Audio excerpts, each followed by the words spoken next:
All right, so today we are going to be working on the ideal gas law. We're going to do 3 examples together, and then you're going to attempt 5 on your own.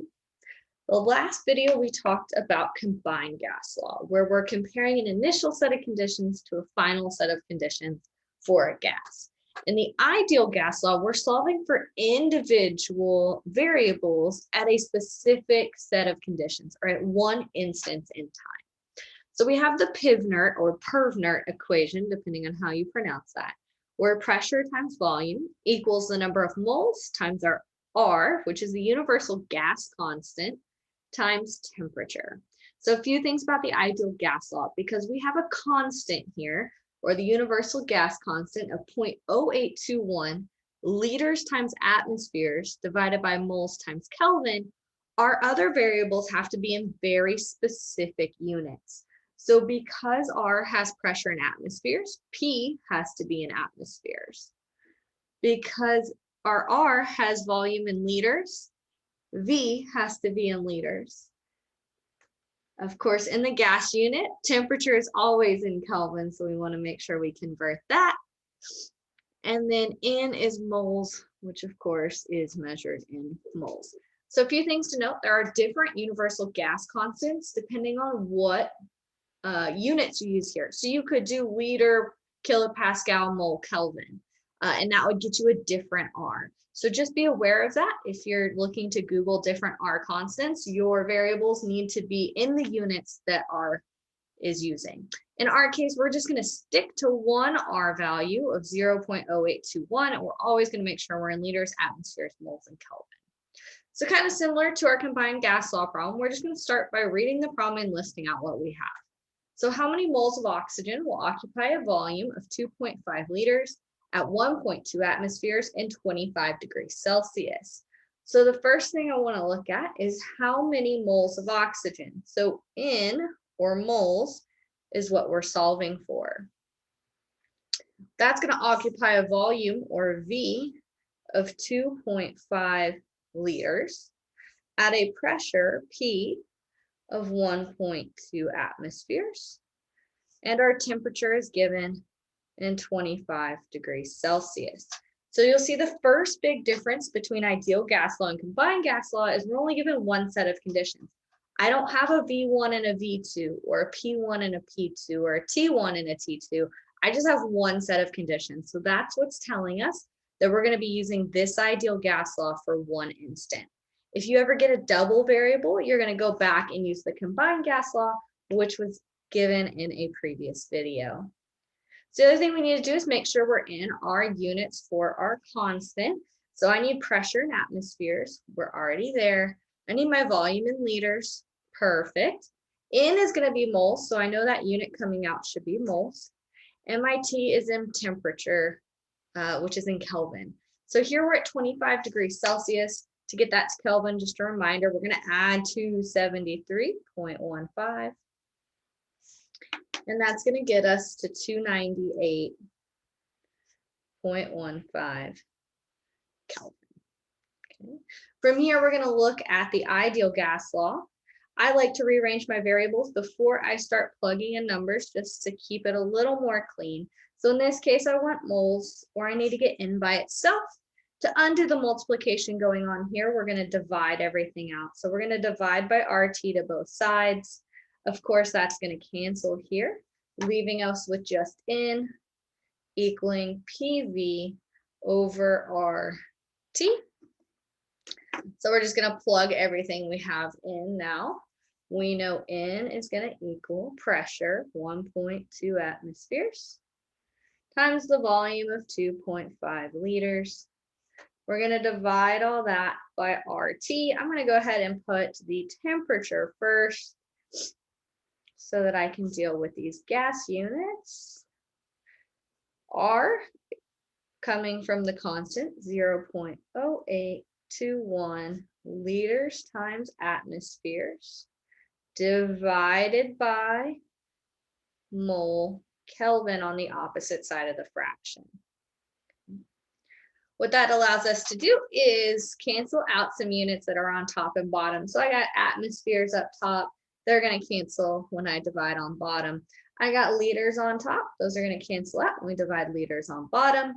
And Kelvin cancels the Kelvin. This leaves us in moles, which is what we wanted because we're solving for N. And we know that N should have the unit of moles. So that's how you can check that you plugged everything in right. We're going to plug this in the calculator, 1.2 times 2.5. Divided by, if you're going to do this in one step, make sure to use your parentheses around your denominator to follow order of operations. And we get out 0.12 moles. And in this case, we're talking about oxygen, so O2. That is how we solve the ideal gas law given variables in the problem. Okay, let's look at number 2, not as straightforward this time. So what volume will 2 moles of nitrogen occupy at 720 torr and 20 degrees Celsius? So we're just going to start again by listing out what the problem gives us. So what volume, so V is going to be our question mark this time, will 2 moles, so N equals 2.0 moles. We're going to occupy that at a pressure of 720 torr, and our temperature is going to be 20 degrees Celsius. So going through our problem, we want to double check that everything's in the proper units. So we know volume always wants to be in liters, so our answer should come out in liters. N is in moles. Pressure is in atmosphere, so I need to convert that. Reminder that 1 atmosphere is 760 torr, so we're going to divide by 760 torr here to get to atmospheres. When we do that, we get 0.947 atm. And of course, our temperature is in degrees Celsius, so we're going to add that to 73.15. And we're going to get out a nice 293.15 Kelvin. So now that I've gotten everything in the units I want to, so I can use R, I'm going to look at the ideal gas equation, PV equals nRT. This time I want volume. So to get volume by itself, we're going to have to get rid of pressure. To do that, we're going to divide them on both sides because we're undoing that multiplication. This allows pressure to cancel out and gives us our new equation. Volume equals nRT over P. We can go ahead and start plugging that in. So we're going to start with moles. So we were given 2.0 moles. I'm going to save R for the N, so I'm going to throw in my temperature next, 293.15 K. And now R, 0.0821 liter ATM over opposite side of the fraction bar, moles Kelvin. On the bottom of this fraction, I'm going to put the pressure, and that's going to be in atmosphere. So I'm going to use the 0.947 atm. When we do this, all our units should cancel except the one we want. So moles on top, moles to bottom, Kelvin top, Kelvin bottom, atmospheres on top, cancel the bottom, and we are left in liters. We're looking for volume, and that's exactly what we wanted. So we're going to go ahead and plug this in the calculator. 2 times 293.15 times 0.0821. Divide that by 0.947. Now we get out of the calculator 50.8 liters.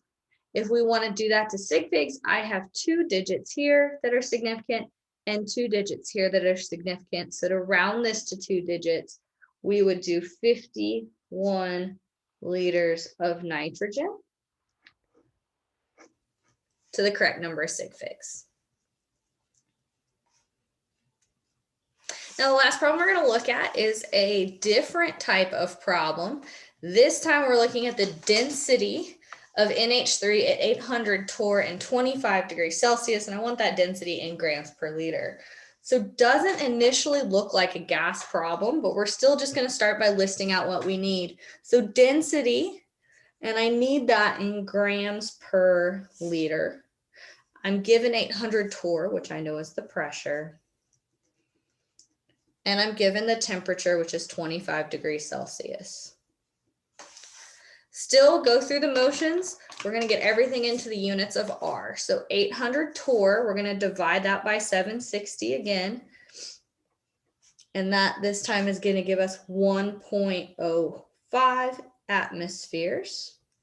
We're going to add our 273.15. You probably have room temperature memorized by now. 298.15 Kelvin. Okay. But if we go to look at the ideal gas law, we have PV equals nRT. In this problem, I'm giving pressure, temperature, and I know R. So I'm left with volume, which is measured in liters, and N, which is measured in moles. You'll notice I need grams per liter. So what I can do here is arrange this equation so I have moles per liter. And then, of course, you know how to get from moles to grams using our molar mass of the molecule. So let's start by getting N by itself. In order to do that, we're going to divide RT on both sides. So N equals PV over RT. Okay. So that gets us the moles, but I need to divide by liters to get that density on the bottom. So I'm going to get volume to the other side. To do that, I'm going to multiply 1 over V. So these cancel, which would also multiply to the other side. So now I have this equation, N over V equals P over RT. Again, this is moles on top, liters on bottom, which will eventually get us to grams per liter. So from here, I'm just going to plug in P divided by RT. So my pressure is 1.05 atmospheres on top, dividing by RT on the bottom, 298.15 Kelvin times 0.0821 liter atmosphere. Other side of the fraction bar, we get mole Kelvin. And when we do this, we're going to cancel out our pressures, we're going to cancel out our temperatures, and indeed we are left with moles per liter.